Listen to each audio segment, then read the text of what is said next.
Баршаңызға қайырлы күн достар. Бүгін сіздермен 3 стакан деп аталатын ешқандай таразының көмегінсіз осындай жұмсақ керемет торттың рецептімен бөлісемін. Ол үшін ең алдымен 2 жұмыртқамызды жарып, үстіне 1 стакан қант, яғни оны таразының өлшегенде 120 граммдай болады. Яғни айранның, ұнның және қанттың барлығының осындай бірдей көлемдегі стаканмен өлшеп алыңыздар. Екеуін шайқап алғаннан соң оның үстіне күнбағыс майы шамамен 3-4 ас қасықтай болуы қажет. Оны да жақсылап араластырып аламыз. Одан соң міне осындай көпіршікті болып, масса болып шығады. Одан соң 1 стакан жылы айранымызды құямыз. Оны да жақсылап араластырып аламыз.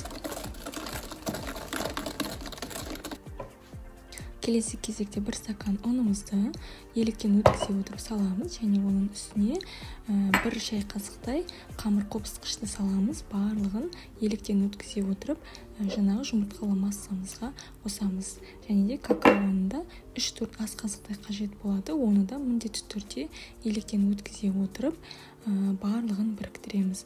Қатты қою да емес, сұйық та емес, қамыр болуы тиіс. Барлығын жақсылап венчиктің көмегімен араластырып шығамыз. Ешқандай түйіршік қалмауы тиіс.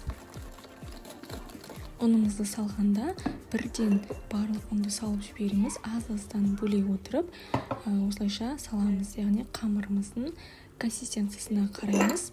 Біреулерімізде жұмыртқаның көлемі аз болуы мүмкін, немесе үлкен болуы мүмкін. Сондықтан да ұнды аз-аздан сала отырып, осылайша барлығын біріктіреміз. Ендігі кезекте менде форманың диаметрі 22 см. Астына пергамент қағазын төсеп, немесе фольганы төсеп, сұйық қамырымызды құямыз. Алдын ала қызып тұрған 180 градус пеште 40-45 минут шамасында пісіріп аламыз. Піскенін осындай ағаш шпажканың көмегімен тексеріп аламыз. Құрғақ болып шығуы тиіс. Толықтай суытқаннан кейін формадан босатамыз, және осы коржымыздың бетіндегі шапкасын міндетті түрде алып тастаймыз. Ол кейін торттың бетіне, яғни әсемдеуге қажет болады. Ендігі келесі кезекте осы коржымызды теңдей 3 бөлікке бөліп шығамыз.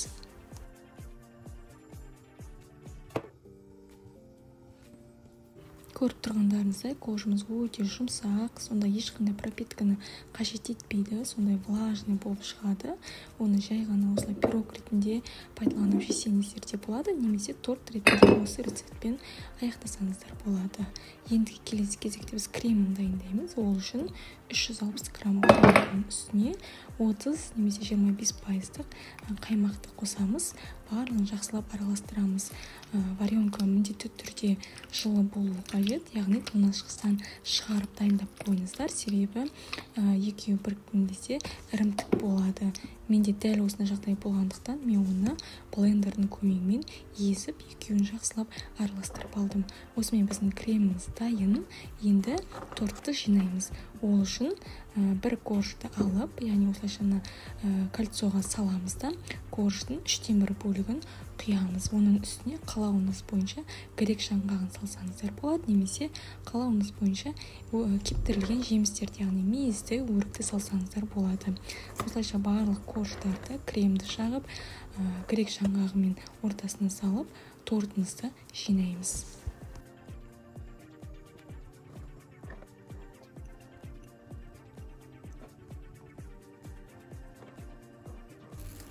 Торттың соңғы қабатын, яғни коржды бетіне қойғаннан кейін бетін пищевой пленкамен жауып, тоңазытқышқа кем дегенде 2 сағатқа немесе 1 күнге қойсаңыздар тіптен жақсы болады. Сол кезде жақсылап сініп, тортыңыз одан да дәмді болары сөзсіз. Міне тоңазытқыштан шығардық. Ендігі келесі кезекте қалған кремімізді бетіне және жан-жағына жағып, және де өзіңіз жаңағы бетіндегі алып қалған шапкасын ұсақтап турап, яғни оны да бетіне құйып әсемдесеңіздер болады, немесе қалауыңыз бойынша грек жаңғағымен немесе шоколадтың үгітіндісімен әсемдесеңіздер болады. Осымен біздің тортымыз дайын. Сіздер де дайындап көріңіздер. Ешқандай қиыншылығы жоқ, өте қарапайым, кез келген үйден табылатын азық-түліктерден жасалады. Осыны жасап, үй іштеріңізді қуантыңыздар. Сіздерге ұнайтынына кәміл сенімдімін. Сонда жұмсақ керемет болып шығады. Үлкенді де, кішіге де ұнайтын торттардың бірі болып табылады. Міне көріп тұрғандарыңыздай пышақтың тілген тілімі де сондай оп-оңай кесіледі, жұп-жұмсақ. Оның үстіне қойылған және варенкамен грек жаңағы керемет үйлесімділік тауып тұр. Сіздер де дайындап көріңіздер. Баршаңызға ас болсын.